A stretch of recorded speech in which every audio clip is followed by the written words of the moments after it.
helping parents, especially fathers, discover the right parenting style for their children. Parkson will be talking about what tools parents can give to their children, not when they're experiencing mental breakdowns, but before the mental breakdowns occur. Please give it up for Parkson.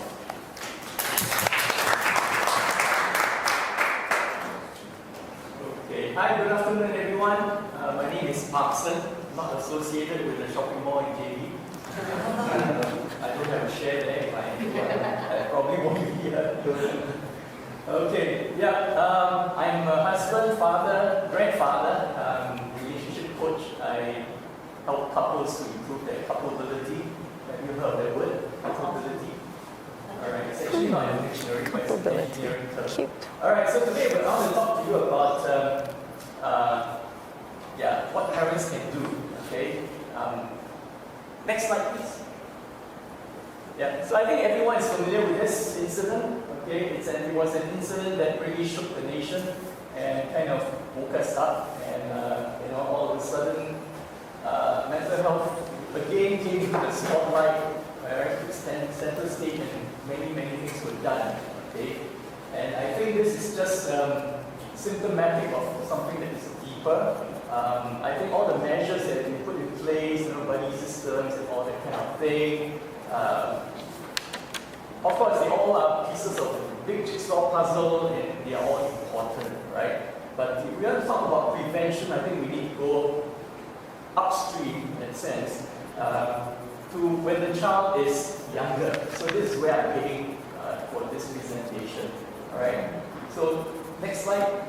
Okay, so we're talking about mental health, and I just want to next slide highlight to you that one of the signs that indeed our young people are having mental health issues is by the suicide rates, right? Which Dr. Geraldine mentioned. It is rising. It is really alarming. Okay, one is one too many. Don't you agree? Yeah. Okay. Yeah. And next slide. All right. And it's affecting males. Alright, I won't say disproportionately, but it is definitely affecting males much more than females. Alright? Well, there are many reasons, and some people will say, well, it is the guys who are older and braver who actually do something to take their lives, and end it quicker, but whatever it is. Okay? So, next slide. But where I will begin today is by saying that, mental health is actually emotional health. Next slide, please. All right, mental health is actually emotional health. Okay, and this is where I think we need to be looking at. Okay, next slide. So to talk about emotions, I came across this study, which is very interesting. It was done by Edward, Dr. Edward Tony. I can't remember which university he's from. And his team, was studying emotional expressions of infant babies, infants, male and female, boys and girls. And what they noticed was that infant boys actually were more emotionally expressive than infant girls. Okay, that's interesting, isn't it? Okay, in the sense that they cry more, for example. Okay, and they express a wider range of emotions at infancy. And they continue to be true in early childhood and on. But by the time they become teenagers, I think all of you will have noticed it's the reverse. Alright? It's the girls, young women who are more emotionally sensitive, intelligent, whatever you call it, expressive. Okay? So what happened? Well, in my simple mind, I can only say one thing happened, and that's parenting. Alright? It's parenting. Next slide. So what happened to boys is something called this emotional funnel system. Okay? So it doesn't mean that boys or young men do not feel a range of emotions. It's just that, it's all funneled down, and in the end, they just feel angry. Alright? So they may be disappointed, but they feel angry. Okay? So what happened here is, in the next slide, something called emotional diversity, or the lack of it. Just like we talked about eco-diversity, right? In the physical realm, okay, in a place where, if there's eco-diversity, then the ecosystem is healthy. right? So let's say one species of animals begin to, kind of become more and more and dominate others, then the whole ecosystem is now out of balance. Okay? So there needs to be something done. Now, in the intrapersonal sphere, I think this is something that also we need to look into, and that's diversity. Are we allowing our children, particularly the boys, have a wider range of emotions? That means we allow them to feel sadness at the same time, or equally as fear and disappointment, embarrassment, And one type of parenting, which I think most of us probably are to some extent, is what's called the dismissive parent. So, like for example, when parent and child is walking and going somewhere, and the child says, "I'm tired," and the parents, and instead of being empathetic, "Oh, maybe we should take a 2-minute break," something like that. The parent might say something like, "Oh, you're just lazy." Okay, so that's being a dismissive parent. Okay, and if this is repeated over time, then the child basically gets the message that, well, I think feelings and emotions are troublesome. And nobody cares after all. So why talk about them and why feel it? So that's how eventually emotions get suppressed. And then by the time they grow up, they're all out of touch. Next slide, please. And so this lack of fostering emotional diversity in youth do have a long-term problematic effect. So a lot of what we see today in terms of what we call mental health issues are, can be said that a lot of it, not all of it, stems from emotional or lack of emotional diversity during their childhood time. Okay, next slide. So this study was very interesting also. It says, about how parents speak to their children. Okay, it says mothers use more emotional words than fathers. Mothers are talking more expressively to their daughters than to their sons. All right. So all these very subtle things that we do very unconsciously do affect. It's being picked up by the children. And if it's a boy, then they will begin to see, okay, speaking this way is normal. Maybe that's how I should be doing it and all that. All right. So mothers and fathers do have very important roles to play in terms of nurturing their children's emotional understanding, emotional vocabulary, and things like that. Next slide. Okay.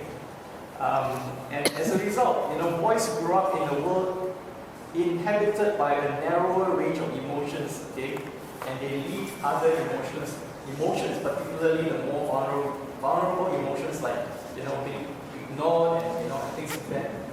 This has a very negative impact on them. If you're familiar with something called the man box, okay, the man box is basically a set of rules and acceptable behavior by men. If you do this, you're manly. If you don't do this, or you do something else, you're not as manly, and things like that. So all these messages are being passed on to our kids, particularly boys, in very, very subtle ways. Sometimes, in fact, I think most of the time unintentionally, but we pass it on. And so, they are trapped in this man box, and one of the things we have to do, we're responsible to do, is to set them free from that man box. And so in Seven of Fathering, I created this series called Raising Sons, and it was actually meant mainly for fathers. So it's a two-edged sword, as we explore issues like purpose, all right, or emotions and mental health, or even sexuality and testosterone and courage. It's meant first for the fathers, all right. How are you doing in these areas?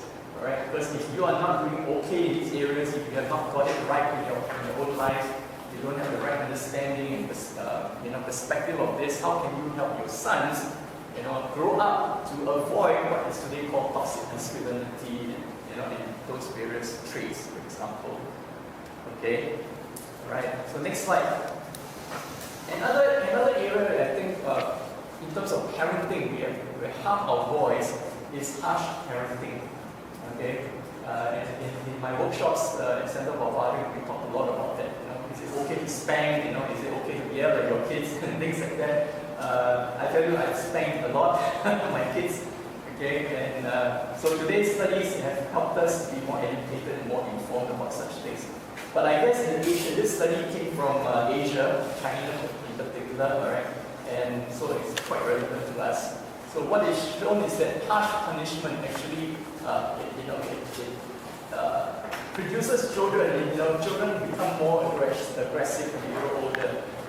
Those who have been harshly punished. Okay, so be careful about that. We need to learn other ways of disciplining our child. And I think, in my experience talking with parents, there is this misunderstanding that many parents equate discipline with punishment, right? And so I often have to correct them that punishment is not a form of discipline; they're just two different things. So we need to learn how to discipline our children without having to punish them. Okay. Next slide. Next slide. Okay, another area which Dr. Jeremy also brought up is divorce. Okay, I'm a child of divorce. My parents went through a divorce when I was 10 years old, and it messed up my life for another 25 years till I began to slowly come out of it. And I was told that I'm one of the lucky ones that came out of it, because most children of divorce do not come out of it. They live their lives, suffering the consequences of it.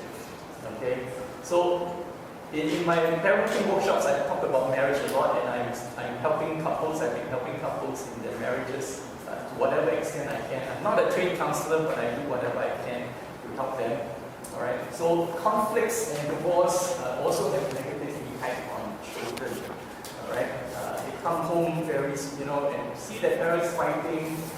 It creates a lot of anxiety, stress, and confusion, and a sense of stability, and peace is just gone. All right. Take for example, when my youngest daughter was about P3 or 4, she came home one day and said, "Oh, my classmate, his parents are divorced." I said, "Oh, how sad." A couple of months later, I came home and he told us about another friend in school whose parents are divorced, and then a few months later, another one. Now, I wasn't taken aback by the number of children whose parents are divorced. But I was taken aback by the fact that even the term divorce is no longer taboo as it used to be, right? Today people would even put it on their Facebook profile, divorce available again. Okay, and so I was just thinking, for a primary 4 child who hears about divorce so many times, so frequently, what do you think she would be thinking and what she would be feeling if she came home every day and saw her parents fighting? Can you imagine the type of stress? When will I be next? When will I be next? Right? When will I join the club of children of divorce? Things like that. Yeah. So it causes a lot of stress, a lot of anxiety, a lot of confusion, and they will definitely not do well in their studies. Okay.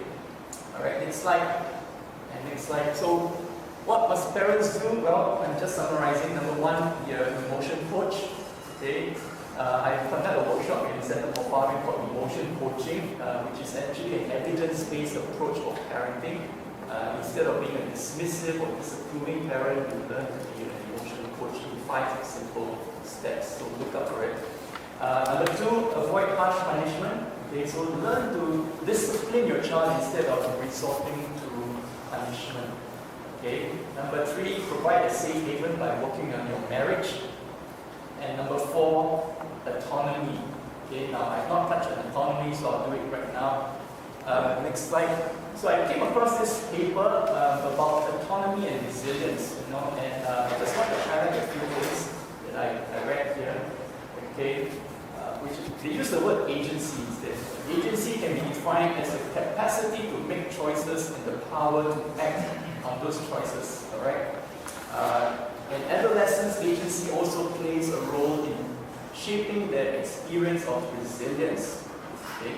Now, so having autonomy or agency, the freedom to make choices is a very important thing. Okay? And it's related to resilience. And we all want our children to be resilient, especially in a very, I won't say dangerous, stressful world, right? Okay? So, autonomy here, this paper says is one of the keys, one of the things that we need to provide. And so, how is it relevant to parents? Well, don't control so much. Okay, give them Give them choices, give them the freedom to sometimes decide what they want to do when they come home from school. School is a very regimented place, isn't it? Right? The bell rings, you go into the class. The bell rings, another lesson. Bell rings, another lesson. Bell rings, recess. Bell rings, you go back to class. Okay, that's a very regimented. And when they come home, it's the same thing. The parents will tell them, okay, next thing you do, take a shower. After that, you take your lunch. After that, you do this. After that, you do this. Where's the autonomy? Where's agency? The type of people who have no agency are oppressed people, slaves. And oppressed people will not remain oppressed forever. They will break free. And so when they come to adolescence, that's where they normally break free. Okay? Alright, so the earlier you give them autonomy and teach them to use their autonomy responsibly, then the better it will be. It will be more self-directed, and you will not have control. Someone told me there are 3 levels of control: self-control, parental control, or beyond parental control. That's where the government takes over. Alright, so it's your choice which level of, which type of control you want. Okay, and final slide. Well, just a few points here about autonomy or agency. Respect and encourage their independence. Okay, encourage and respect. Ask their opinion about world issues and current events. Discuss family problems. Okay, and take their opinions. Alright. Encourage and accept their choices when it comes to hairstyle, piercings, tattoos, clothing. Alright. Okay. And finally, consider their thoughts on moves, vacations, changes. So these are very simple, small steps that you can take as parents to,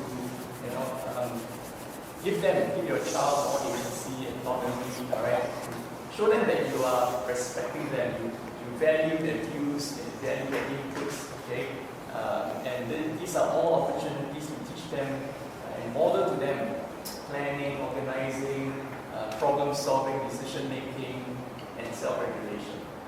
Alright, so that's all I have for you today, but if you're interested, do check out the various workshops. Raising Sons is one, and the other is emotion coaching. Alright, thank you. Back to you.